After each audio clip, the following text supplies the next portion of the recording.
Assalamualaikum warahmatullahi wabarakatuh. Perkenalkan, saya Yuli Sutoto Nugroho, dosen di program studi Pendidikan Teknik Elektro Fakultas Teknik Universitas Negeri Surabaya. Pada kesempatan kali ini, saya akan menunjukkan kinerja bidang pengajaran dan mata kuliah yang saya ampu adalah literasi digital. Dalam pelaksanaannya, mata kuliah literasi digital dikemas dengan pendekatan DIA, yaitu tentang delivery atau bagaimana dosen menyampaikan mata kuliah, interaction atau bagaimana interaksi yang dibangun dosen dengan para mahasiswanya, serta assessment tentang bagaimana dosen menilai kompetensi mahasiswa. Berikut penjelasannya. Deskripsi mata kuliah. Mata kuliah literasi digital merupakan mata kuliah wajib umum atau MKWU bagi seluruh mahasiswa Universitas Negeri Surabaya yang disajikan pada tahun pertama perkuliahan.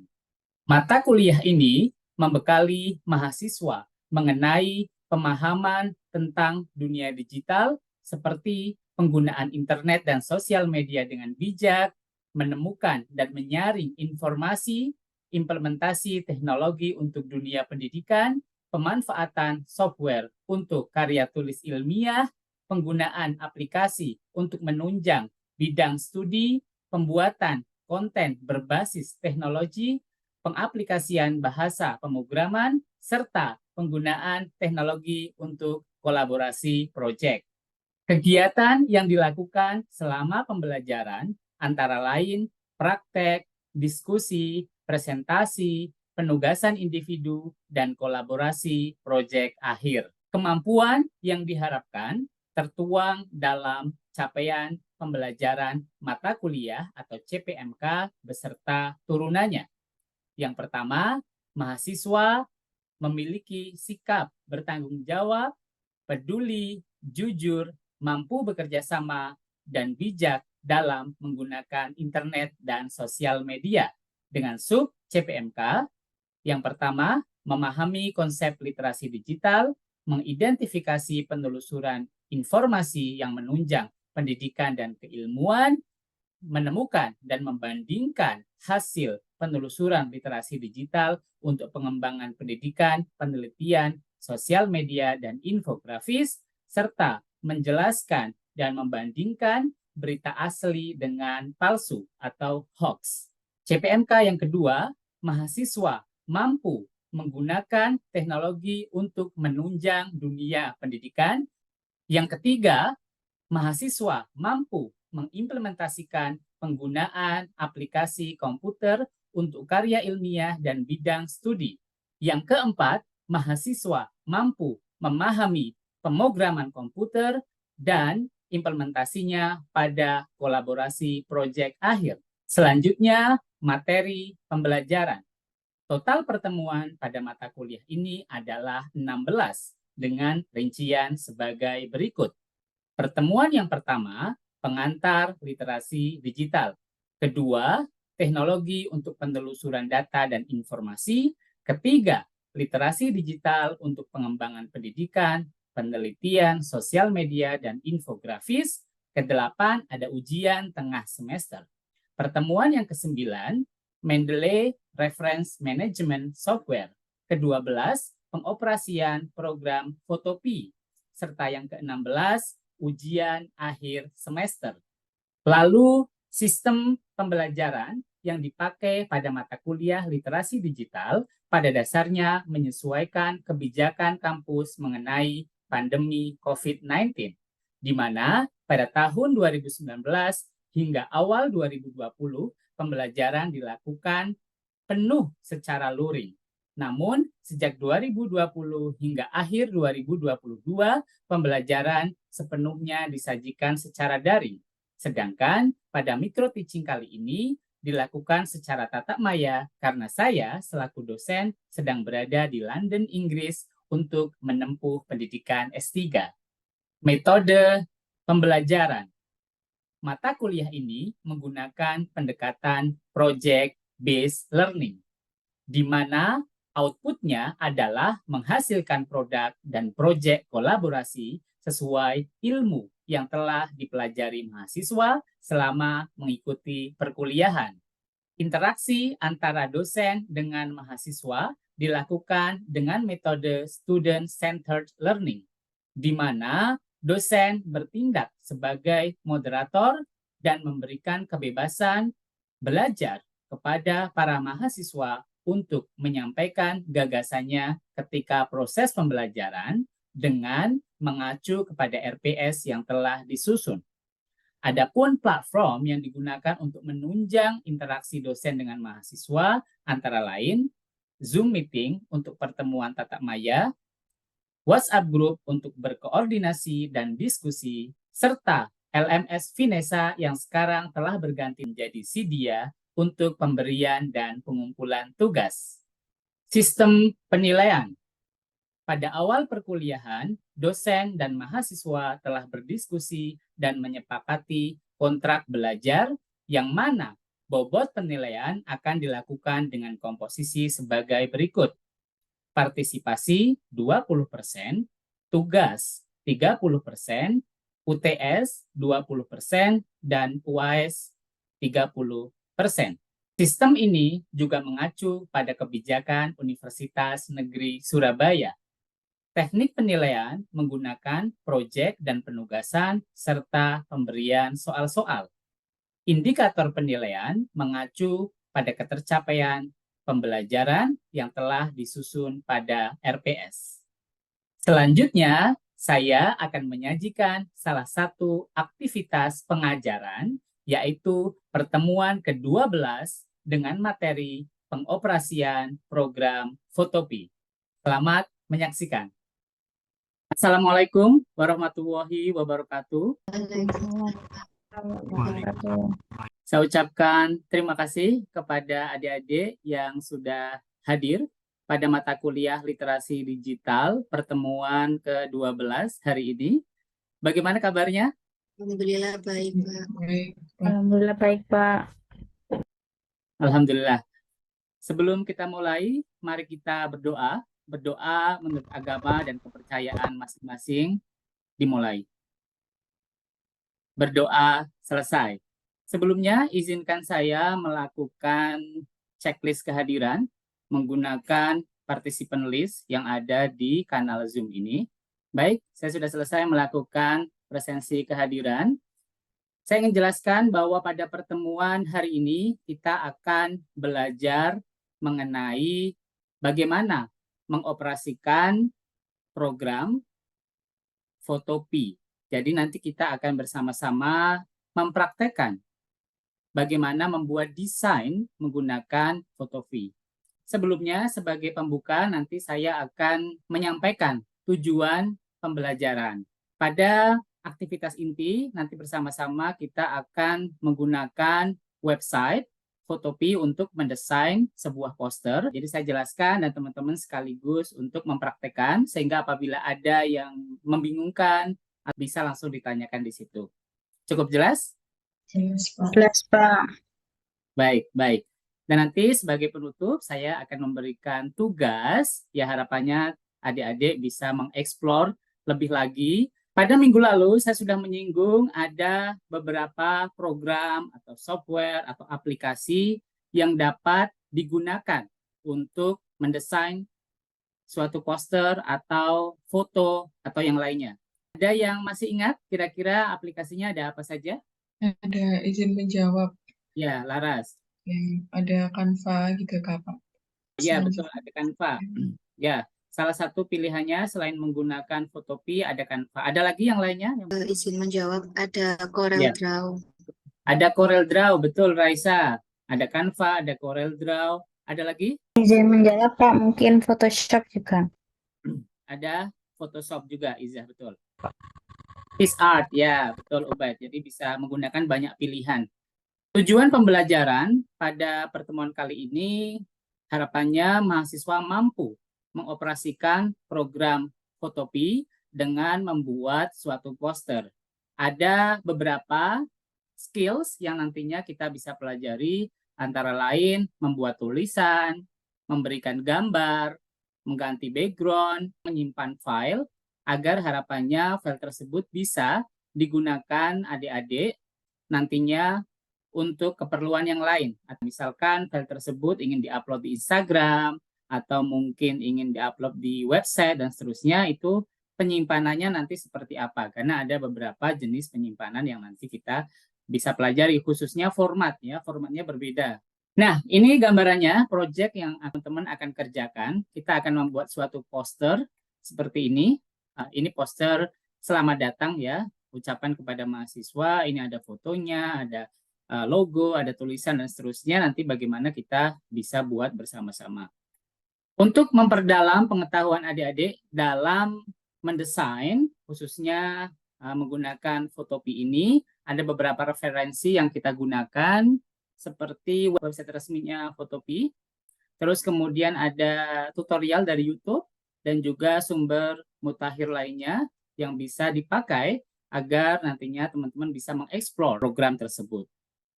Sebagai penilaian dan evaluasi, saya akan melihat keaktifan dari teman-teman, partisipasinya. Nanti saya juga ingin lihat hasil pekerjaannya, ya. Dan saya juga akan memberikan penugasan dan menambahkan kreativitas yang dimiliki. Sudah siap? Iya, Pak. Baik, silakan dibuka dari browser masing-masing. Langsung saja ke fotopi.com. Nah, ini tampilan dari Fotopi. Ada yang pernah menggunakan Photoshop? Belum? Nah, kalau teman-teman sudah pernah menggunakan Photoshop, maka saya yakin teman-teman akan familiar dengan tampilan yang ada di Fotopi, karena ini hampir sama, adik-adik. Hanya bedanya kalau Photoshop harus apa? Nah, ada yang bisa menjelaskan perbedaan Photoshop dengan Fotopi ini apa? Izin menjawab, Pak. Ya, silakan Iza. Ya, mungkin kalau Photoshop itu lebih ke dia harus kita punya sebagai aplikasi gitu ya, Pak. Kan kalau ini kan berbasis online gitu. Mungkin seperti itu. Betul. Ya, jadi teman-teman perlu membeli suatu lisensi Photoshop dan diinstal ke laptop masing-masing. Sedangkan Fotopi ini teman-teman bisa langsung klik di website gitu. Pertama, kita pilih dulu file new. Ada beberapa template yang sebenarnya bisa dipakai, namun kali ini kita bisa mendesain dari scratch, dari mentahnya begitu, ya. Di sini ada berbagai pilihan ukuran sesuai kebutuhan. Misalnya ingin membuat poster, nah ukurannya berapa bisa dipilih, ya. Ingin diupload di sosial media, ukurannya berapa, tergantung kebutuhan masing-masing. Apakah harus didesain dari awal, Pak, ukurannya? Iya, karena nanti kalau misalnya teman-teman membutuhkan ukuran misalnya A4, tapi ternyata dari awal mendesain ukurannya yang lain, B3 atau A3, nah teman-teman perlu mengadjust di akhir. Nah, itu kadang merubah desain itu sedikit karena ada yang kepotong. Nah, misalkan kali ini saya ingin gunakan untuk Instagram, maka langsung saja bisa klik create.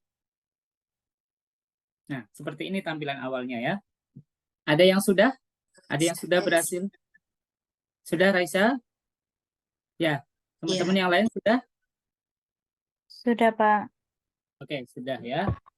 Kalau sudah seperti ini, yang pertama kita akan belajar bagaimana membuat suatu tulisan. Jadi bisa dipilih di sini ada T, ya. Ada T di sini, langsung aja diklik di sebelah sini. Klik, begitu, ya. Langsung ditulis, misalkan tadi kita ingin membuat ucapan selamat datang. Selamat datang mahasiswa baru. Nah, kalau sudah, kita bisa klik sebelah sini nih, Move Tool. Nah, adik-adik bisa membesarkan, mengecilkan. Nah, ini mengganti font caranya bisa diklik di sini, T lagi tadi, ya. Terus kemudian di sini bisa dilihat ada berbagai pilihan font, nanti bebas sesuai kreativitas adik-adik. Coba kalau mengganti warna seperti apa? Nah, ini adik-adik bisa di sini lihat ada layer, ya. Terus kemudian pilih EFF yang ada di sini. Di sini bisa klik color overlay. Nah, di sini, ya. Terus kemudian warnanya bisa dipilih sesuai yang diinginkan. Klik di sini. Misalnya ingin jadi merah atau yang lainnya, nah, boleh, terserah. Coba saya ingin mengkonfirmasi laras, bagaimana mengganti warna laras? Yang di bagian sebelahnya lock. Yang ini.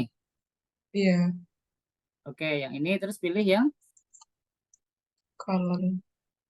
color. Oke, nah betul. Ini tinggal diganti. Oke, bagus. Saya ingin bertanya kepada Sofi. Halo, Siti Sofiatus. Iya, Pak.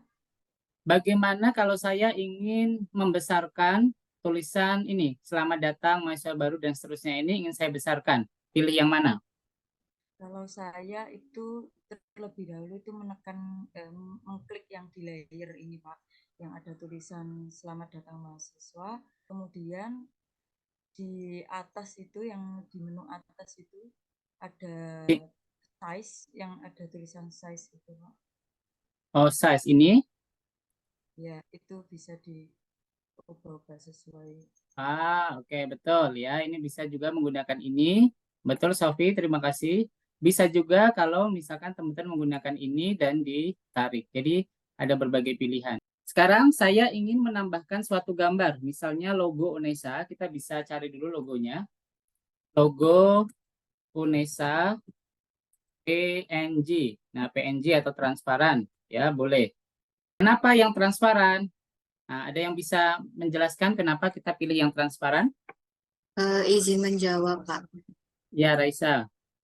Karena biasanya kalau JPG itu dia ada backgroundnya. Kalau yang PNG itu dia sudah hilang backgroundnya. Betul, betul sekali. Jadi kalau PNG kita nggak perlu mengganti background. Tapi kalau JPG nanti teman-teman harus mengganti background dulu, membuang background aslinya dan ditempel ke poster yang diinginkan.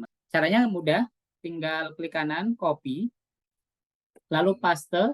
Cara pastenya itu adik-adik bisa klik sebelah sini, edit, terus kemudian paste di sini. Nah, membesarkan, mengecilkan tadi masih ingat ya, tinggal diklik paling pojok.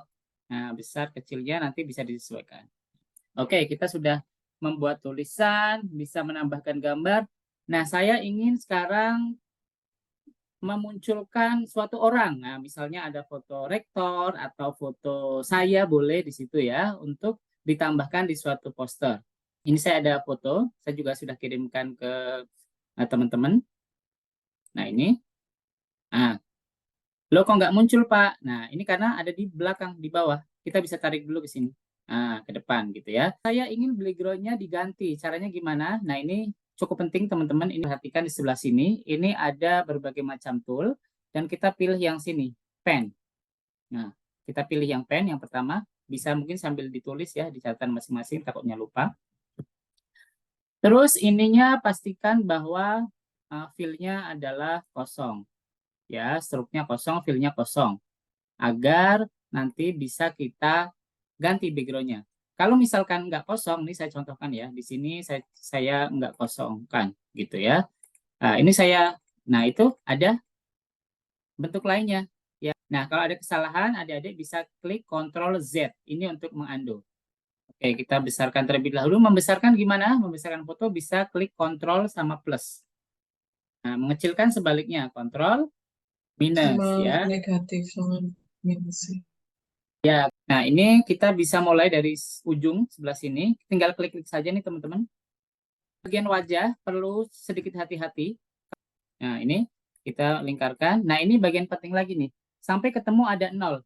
Sudah kelihatan ya di sini ya. Ini ada 0. Teman-teman klik. Nah ini udah nyambung. Habis itu bisa diklik kanan. Pilih Make Selection. Terus oke. Nah, ada yang sampai sini? Ada yang sudah sampai sini? Ya, sambil nunggu teman-temannya yang masih mengerjakan, saya ingin mengkonfirmasi nih ya, bagaimana cara mengundo tadi. Ada yang masih ingat? Klik Ctrl Z. Ctrl Z, ya betul. Tadi apa, Anggun, untuk mengundo? Klik Ctrl Z. Ctrl Z, oke, betul. Terus gimana kalau misalkan yang mau kita buang itu backgroundnya? Ada yang tahu nggak? Kalau nggak salah, Ctrl Shift I, Pak. Ya, Ctrl Shift I, coba kita coba ya. Ctrl Shift I. Nah, betul. Jadi, kalau kita pencet Ctrl Shift I, maka titik-titik ini akan berubah menjadi di luar dan kita bisa delete. Nah, ya delete. Sudah mendapatkan suatu foto tanpa background di belakangnya, gitu ya. Saya beri waktu dulu adik-adik untuk menyelesaikan, barangkali ada yang ketinggalan. Saya beri waktu 10 menit untuk sampai sini ya. Apabila ada yang bingung bisa ditanyakan. Oke, sudah ya. Nah, sekarang cara mencari tadi background. Halo Iza. Iya, Pak. Ya, Iza coba jelaskan. Pertama masuk ke web baru dulu, masuk apa Mhm. untuk mencari gambarnya, misalnya kayak apa namanya gambarnya UNESA gitu ya. Kita ketik Unesa. UNESA, oke. Atau mungkin kalau Eh, gambarnya memang HD gitu, ya kita cari UNESA HD gitu. Terus habis gitu kita pilih gitu mungkin gambar yang mau kita gunakan gitu untuk mhm. backgroundnya nanti gitu. Terus Oke, habis gitu misalnya, tinggal mhm. Ya ini misalnya tadi sesuai contoh ya, saya ingin yang ini gitu. Terus habis gitu itu di copy image langsung, Pak. oke, copy image ya. Terus kita kembali ke Photopea-nya, terus habis Ya, itu di paste gitu. cara pastenya gimana? Editnya Ya, edit, ada. paste. Oke, Ya, bagus. Ya, terima kasih. Nah, ini masih ada di depannya. Nah, saya ingin tanya yang lainnya. Coba Sofi. Ya Pak, mungkin yang ada di layer itu ditaruh di bawahnya yang foto itu. Betul.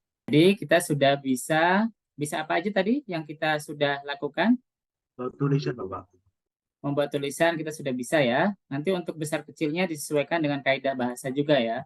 Ya, kita sudah menambah suatu logo atau menambah gambar ya. Juga terakhir sudah belajar mengganti.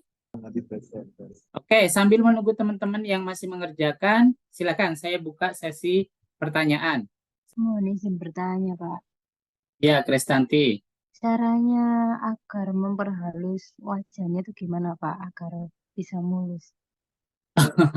Oke. Ya, biasanya yang cewek-cewek ini wajahnya ingin mulus begitu ya. Bagus. Caranya kita bisa besarkan dulu ya, Anggun dan teman-teman yang lain. Kita besarkan di bagian wajah gitu kan. Terus kita perhalus nih. Coba kita lihat ya. Ini sebelum saya perhalus. Nah, teman-teman bisa pilih di sini blur. Ya, ini pilih yang sebelah sini, ini blur. Terus kemudian bisa digores-goreskan. Nah, tapi jangan lupa dipilih dulu layernya. Ini kan layernya ada di orang. Jadi pilih di sini dulu ya, di orang ini. Itu. Nah, coba kita gores-goreskan. Nah, ini. Terlihat nggak bedanya? Lihat, Pak. Ya, Kristanti menjawab. Pak, terima kasih, Pak. Misalkan ingin menambahkan informasi lainnya. Nah, sudah nih, sudah ada semua. Sudah ada foto, sudah ada tulisan. Nah, terakhir berarti tinggal kita sebelum kita menyimpan, kita perlu membuat desain ini menjadi indah. Misalkan warnanya kita sesuaikan. Sekarang saya ingin melihat pekerjaan dari teman-teman. Ada yang menjadi volunteer atau perlu saya tunjuk? Saya sudah, Pak. Oh, Raisa sudah. Oke, silakan Raisa bisa share screen. Ya, Caranya mengganti tulisan EFF yang tadi dari Raisa. Ya, ya, coba. si warna. Ya, terima kasih Raisa. Bagus, sudah mengerjakan. Sekarang saya ingin melihat pekerjaan Siti. Sudah mengerjakan Siti?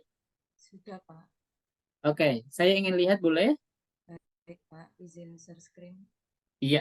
Oh, ini pakai foto saya, boleh, nggak apa-apa. Saya ingin tahu bagaimana caranya kalau kamu ingin menambah tulisan lagi. Gimana? Ketik 2023. Betul. Teman-teman yang lain apa sudah mengerjakan? Sudah, Pak. Oke, Sudah, Pak. sudah ya. Oke, nanti saya akan lihat lebih lanjut ya. Baik.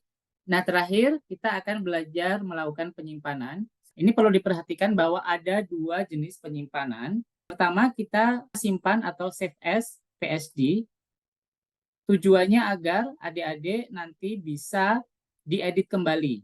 Nah, misalnya di sini saya ketik ya, poster selamat datang. Nah, ini bisa dilihat nih, PSD ya, PSD. Save. Terus yang kedua, misalkan ingin dikumpulkan nih, misalkan tugas ingin dikumpulkan atau ingin di-upload ke Instagram atau ke website atau yang lainnya, artinya sudah final, bisa dipilih yang ini.